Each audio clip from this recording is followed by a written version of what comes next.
কবিতা প্রহরীর নিঃসঙ্গতা। এ কেমন সময়!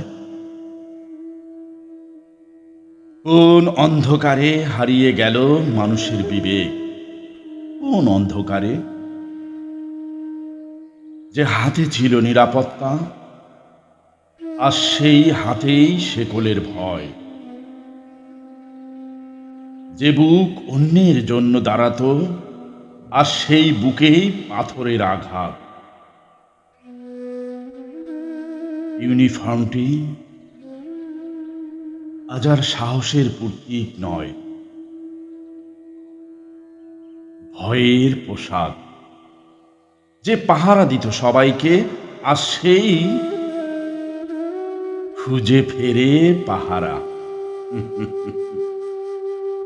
সেই খুঁজে ফেরে পাহারা।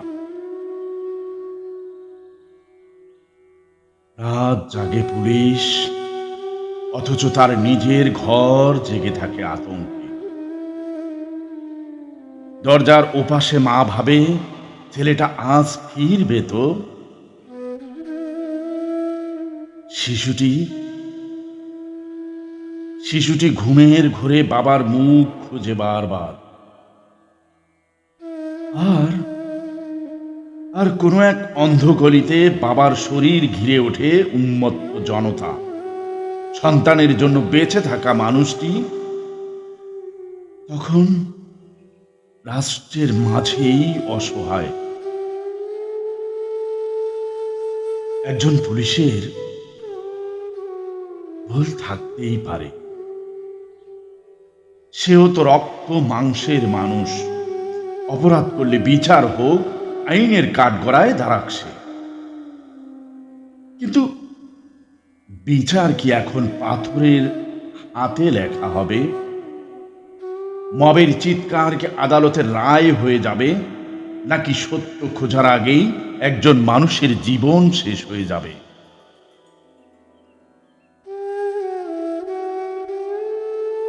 কেউ একটি ভিডিও কাটে,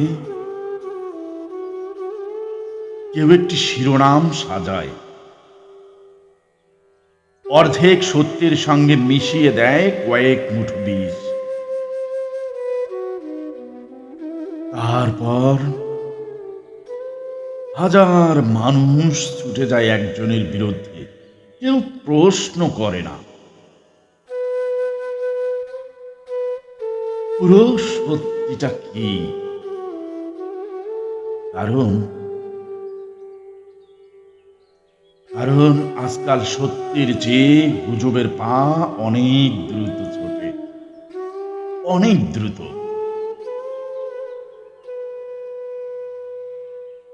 কিছু কলম কিছু কলম আজ সত্যের জন্য নয়, সুবিধার জন্য কাঁদে। কিছু ক্যামেরা মানুষের অশ্রু নয়, খোঁজে ভাইরাল হওয়ার দৃশ্য। পুলিশের প্রতিটি কাজের ভেতর তারা খোঁজে কেবল কালো রং। একটি ভুলকে ফুলিয়ে তুলে হাজারটি ভালো কাজকে মাটি চাপা দেয়, আর নীরবে বিক্রি করে দেয় মানুষের বিশ্বাসের শেষ টুকরোটুকু।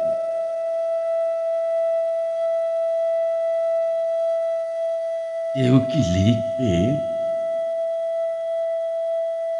বৃষ্টির রাতে কোন পুলিশটি রাস্তায় দাঁড়িয়েছিল? কেউ কি দেখবে, উৎসবের রাতে কে নিজের পরিবার ছেড়ে ডিউটিতে ছিল? কেউ কি মনে রাখবে, অচেনা মানুষের কান্নায় কে ছুটে গিয়েছিল? কেউ কি লিখবে, কত পুলিশ সদস্য দায়িত্ব পালন করতে গিয়ে আহত হয়েছে? নাকি নাকি এসব গল্পে উত্তেজনা কম, তাই এগুলো সংবাদ নয়?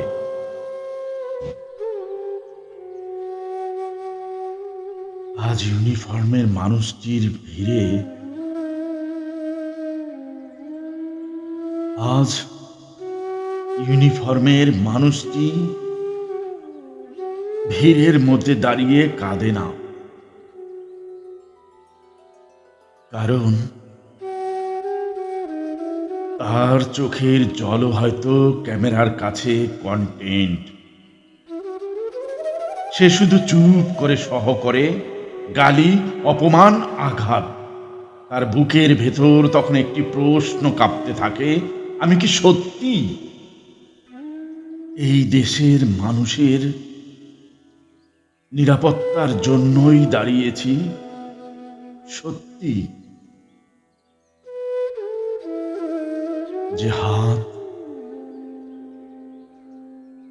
যে হাত অপরাধীর হাত করা পড়ায়, সেই হাত আজ নিজেই আক্রান্ত। যে কণ্ঠ বলে পিছিয়ে যান, সেই কণ্ঠ আজ জনতার চিৎকারে হারিয়ে যায়। যে পোশাক রাষ্ট্রের ক্ষমতার প্রতীক ছিল, সেটি অসহায়। আইনের চোখের সামনে যদি আইন ভেঙে দেওয়া হয়, তবে রাষ্ট্রের শক্তি থাকে কোথায়? তার জবাব কে দেবে? আমি পুলিশের অন্যায় ঢাকতে বলছি না, অন্যায় হলে বিচার চাই, কিন্তু বিচার চাই আইনের কাছে, প্রতিহিংসার কাছে নয়। অভিযোগ চাই প্রমাণ সহ, গুজবের আগুনে নয়। সাংবাদিকতা চাই সত্যের পক্ষে, ব্যক্তিগত ফায়দার জন্য নয়। কারণ একজনের অন্যায় দিয়ে পুরো বাহিনীকে দানব বানানো অন্যায়। আজ যে পুলিশ সদস্যটি অপমানিত হয়ে নীরবে বাড়ি ফেরে, তার ছোট্ট সন্তান হয়তো দৌড়ে এসে জিজ্ঞেস করে, বাবা ব্যথা পেয়েছ? সে হয়তো হাসে, বলে, না রে, কিছু হয়নি আমার। তারপর দরজা বন্ধ করে একা বসে চোখের পানি মোছে। কারণ সন্তানকে কি করে বলবে, তোমার বাবাকেও আজ কেউ রক্ষা করেনি? কেউ না। মায়ের বুকের ভেতর তখন কত অজানা ভয় জমে থাকে। স্ত্রী ফোনের পর ফোন করে, কেন ফোন ধরছো না, কেন? বাবা বারান্দায় দাঁড়িয়ে দূরে রাস্তায় তাকিয়ে থাকেন। একটি পরিবারের রাত থেমে থাকে একজন ইউনিফর্মধারীর অপেক্ষায়। আর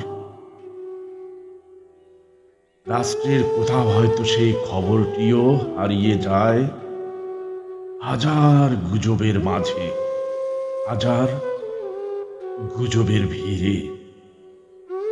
মনে রেখো, পুলিশের পোশাকটি শুধু কাপড় নয়, তার ভেতরে একজন মানুষ থাকে, ভয় পায়, কাঁদে, ভালোবাসে। কারো সন্তান স্কুলে আছে, কারো মায়ের ওষুধ লাগে, কারো ছুটির দিনে ঘরে বসে চা খাওয়ার স্বপ্ন আছে। তবু দায়িত্বের ডাকে সে বারবার নিজের স্বপ্নকে পেছনে ফেলে, বারবার।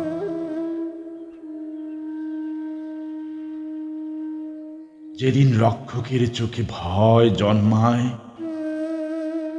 সেদিন সমাজও নিরাপদ থাকে না। যেদিন আইন প্রয়োগকারী নিজেই আইনের সুরক্ষা চায়, সেদিন প্রশ্ন ওঠে রাষ্ট্রের।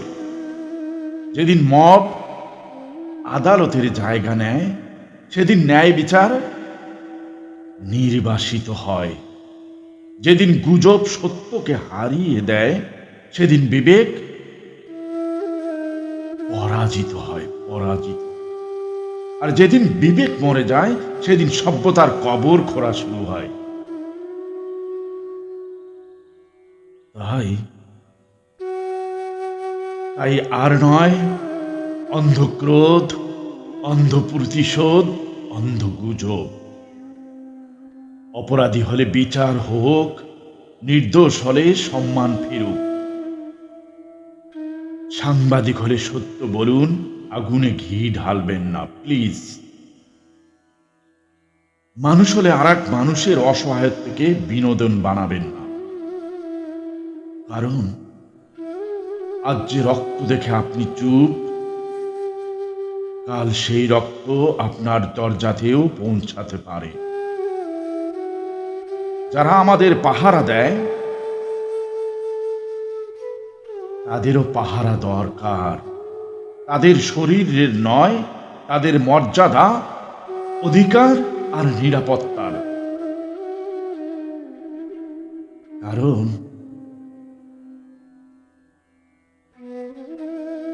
কারণ একটি ইউনিফর্ম ভেঙে পড়া মানে শুধু একজন মানুষের পতন নয়, তার সঙ্গে একটু একটু করে ভেঙে পড়ে আইনের প্রতি মানুষের বিশ্বাস। আর সেই ভাঙনের শব্দে একদিন পুরো রাষ্ট্র কম্পিত হবে, পুরো রাষ্ট্র।